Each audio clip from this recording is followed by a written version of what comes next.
So guys, for the first step, you want to go to search and type in check for updates. Click on it. And now once you're on this, you want to click on check for updates. Make sure that your computer is fully up to date. For the next step, you want to go to search and type in date and time settings. Click on it. And now once you're on this, make sure that your time zone is correct. Make sure that you have set time automatically turned on. Now you want to scroll down and then click on sync now. Make sure that your date and time is fully synced up. For the next step, you want to go to search and type in CMD. Now you want to run it as administrator. And then click on yes.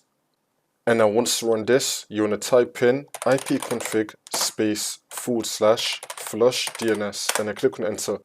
And now you want to type in netsh space winsock space reset and then click on enter again. And now for the last step, you want to restart your computer. And this should now fix your problem.